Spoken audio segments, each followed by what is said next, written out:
بسم اللہ الرحمن الرحیم۔ حضرت محمد صلی اللہ علیہ وسلم کا اپنے صحابہ کرام سے محبت اور لگاؤ سیرت رسول کا ایک خوبصورت پہلو ہے، جس سے ہمیں پیار، اخوت اور عزت سیکھنے کو ملتی ہے۔ حضور اپنے ہر صحابی سے دلی محبت کیا کرتے تھے، ان کے دکھ درد میں شریک ہوتے، ان کے نام لے کر دعائیں کرتے اور ان کی چھوٹی سے چھوٹی بات کا بھی خیال رکھتے۔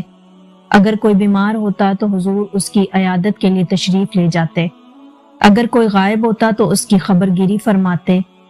آپ صلی اللہ علیہ وسلم کے اصحاب سے آپ کا رشتہ نہ صرف قیادت کا تھا بلکہ ایک سچے دوست اور مہربان رہنما کا بھی تھا۔ حضور کی یہ محبت صرف الفاظ میں ہی نہیں بلکہ عمل میں بھی نظر آتی تھی۔ یہی وجہ تھی کہ صحابہ کرام حضور پر جان نچھاور کرتے تھے۔ حضور اکرم صلی اللہ علیہ وسلم کے ایک صحابی حضرت جلیبیب رضی اللہ تعالیٰ عنہ کا واقعہ بھی اسی محبت بھرے رشتے کو اور بھی خوبصورتی سے ظاہر کرتا ہے۔ دراصل آپ کا نام جلیبیب بن عبد الفہری تھا اور آپ انصار کے کسی نامعلوم قبیلے سے تھے، اور وہ کسی بڑے مشہور یا معزز قبیلے سے تعلق نہیں رکھتے تھے۔ حضرت جلیبیب کا بچپن نہایت ہی سختیوں اور محرومیوں سے گزرا تھا۔ مورخین کا خیال ہے کہ وہ بچپن میں ہی یتیم ہو گئے تھے۔ چونکہ ان کا تعلق کسی بڑے قبیلے سے نہیں تھا، اس لیے ان کی پرورش کی ذمہ داری کسی قریب رشتہ دار نے اٹھانے سے انکار کر دیا تھا۔ حضرت جلیبیب کا بچپن اور جوانی یثرب یعنی مدینے میں ہی گزری تھی۔ ظاہری طور پر جلیبیب عام شکل و صورت سے بھی کم تھے، اور آپ کا قد چھوٹا تھا، رنگت کالی تھی اور چہرہ پرکشش نہیں تھا، اور کوئی آپ کو ایک بار دیکھتا تو نظریں پھیر لیتا۔ آپ جسمانی اعتبار سے بھی کمزور دکھتے تھے۔ لباس اور ظاہری حالت بھی نہایت ہی سادہ تھی، بلکہ اکثر بوسیدہ ہوتی، اور لوگ آپ کو حقارت کی نگاہ سے دیکھتے تھے۔ آپ کے پاس مال و دولت بھی نہیں تھی اور معاشرے میں اونچا مقام بھی نہیں تھا۔ غالباً آپ کسی رئیس کے ہاں بکریاں چرایا کرتے تھے۔ حضرت جلیبیب کو جن محرومیوں کا سامنا تھا، وہ کسی بھی معاشرے میں ان کے لیے ذلت اور مذاق کا باعث بن سکتا تھا۔ حقیقت یہ ہے کہ ایک شخص ابو برزہ جو قبیلہ اسلم سے تعلق رکھتا تھا، اس نے جلیبیب کو اپنے گھر میں داخل ہونے سے منع کر دیا تھا اور اپنی بیوی سے کہا تھا کہ جلیبیب کو اپنے درمیان نہ آنے دینا، اگر وہ آیا تو میں ضرور اس کے خلاف کارروائی کروں گا۔ لیکن حضرت جلیبیب کا باطن پاک، نیت صاف اور اخلاق بہت ہی اعلیٰ تھے۔ جب 1 ہجری میں حضرت محمد صلی اللہ علیہ وسلم مدینہ تشریف لائے تو جلیبیب کے دل میں ایمان کی روشنی جگمگا اٹھی اور انہوں نے اسلام قبول کر لیا۔ آپ کو حضور کی محبت نصیب ہوئی۔ اس طرح جلیبیب کے دل میں محمد صلی اللہ علیہ وسلم کے لیے بے پناہ محبت اور الفت پیدا ہو گئی، اور نبی رحمت کو بھی اس چیز کا پورا احساس تھا کہ جلیبیب کو کس قدر اللہ کے رسول سے محبت ہے۔ لہٰذا ایک دن کا واقعہ ہے کہ اللہ کے رسول اپنے ساتھیوں کے ساتھ مسجد نبوی میں تشریف فرما تھے۔ حضور نے اپنے ساتھیوں کی طرف شفقت بھری نظروں سے دیکھا تو جلیبیب پر نظر پڑی۔ حضور نے مسکراتے ہوئے ارشاد فرمایا، اے جلیبیب، تم شادی کیوں نہیں کر لیتے؟ جلیبیب نے جواب میں عرض کیا، یا رسول اللہ، مجھ جیسے شخص سے اپنی بیٹی کی شادی کون کرے گا؟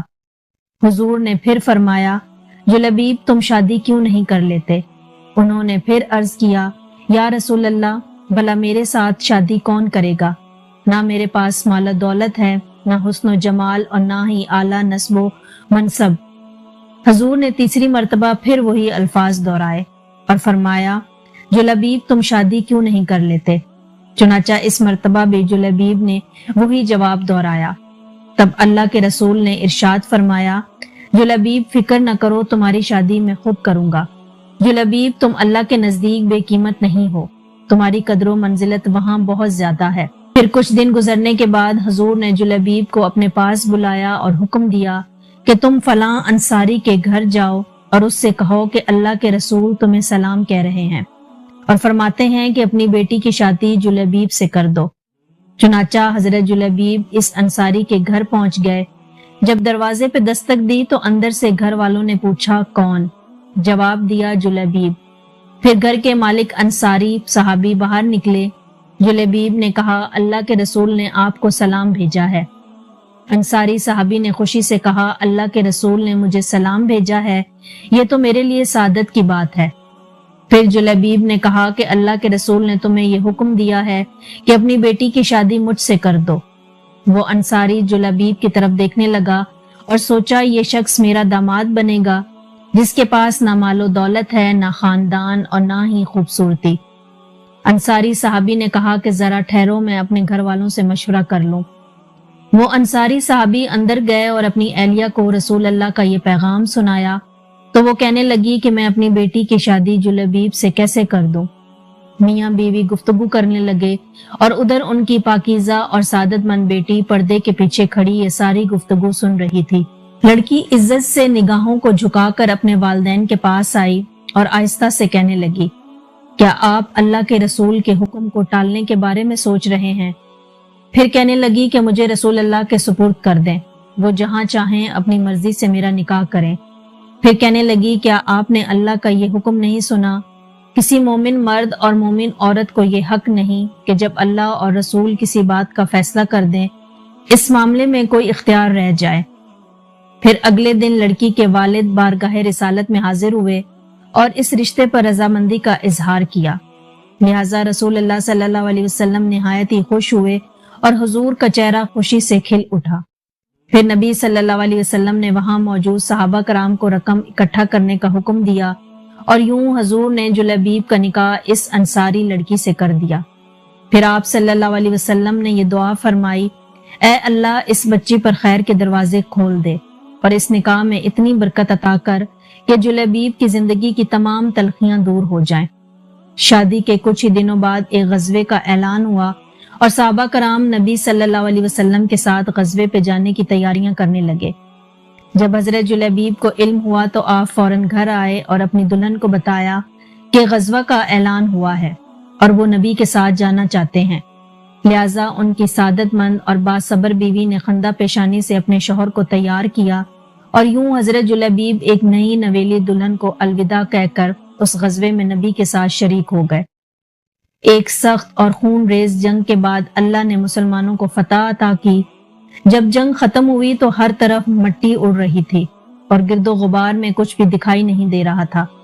کوئی اپنے ساتھیوں کو تلاش کر رہا تھا، کوئی اپنے والد کو تو کوئی اپنے بھائی کو۔ رسول اللہ صلی اللہ علیہ وسلم بھی اس گرد و غبار میں کسی کو تلاش کر رہے تھے۔ آپ کے لباس مبارک پر گرد تھی، چہرہ انور پر غبار تھا اور زبان سے فرما رہے تھے، اے جلیبیب، اے جلیبیب، کیا کسی نے میرے جلیبیب کو دیکھا ہے؟ تھوڑی ہی دوری پر مشرکوں کی لاشیں پڑی تھیں اور قریب ہی حضرت جلیبیب بھی شہید ہو کر زمین پر گرے ہوئے تھے۔ نبی نے یہ جب منظر دیکھا تو آپ کی آنکھوں سے آنسو جاری ہو گئے۔ حضور نے حضرت جلیبیب کے جسد مبارک کے پاس کھڑے ہو کر روتے ہوئے فرمایا، میرا جلیبیب شہید ہو گیا، لیکن اس نے جاتے جاتے 7 مشرکوں کو جہنم رسید کیا ہے۔ اور پھر روتے ہوئے حضور نے اپنے مقدس بازوؤں پر انہیں اٹھا لیا اور فرمایا، جلیبیب مجھ سے ہے اور میں اس سے ہوں۔ آپ صلی اللہ علیہ وسلم نے یہ جملہ 2 یا 3 مرتبہ دہرایا اور پھر اسی جنگی لباس میں حضور نے انہیں خود قبر میں اتارا۔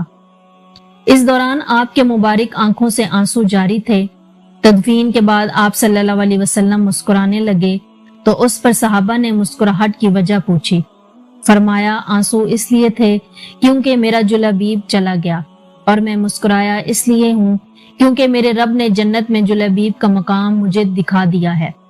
حضرت جلیبیب رضی اللہ تعالیٰ عنہ اور ان کی بیوی کا ذکر زیادہ مشہور صحابہ کی فہرست میں نہیں آتا، لیکن ان کی مختصر سوانح میں ہمیں ایک ایسے انسان کی کہانی ملتی ہے جو سماج میں کمزور اور بے سہارا تھا، لیکن اللہ کے رسول نے انہیں عزت و وقار عطا کیا۔ وہ انصاری خاتون جو اپنے والدین کے پسند کے خلاف شادی پر راضی ہوئی، اس کا ایمان ظاہر کرتا ہے کہ وہ اللہ اور اس کے رسول پر مکمل بھروسہ رکھتی تھی۔ حضرت جلیبیب کی زندگی اس بات کی مثال ہے کہ اسلام نے حقیقی معنوں میں برابری اور عزت کا تصور دیا۔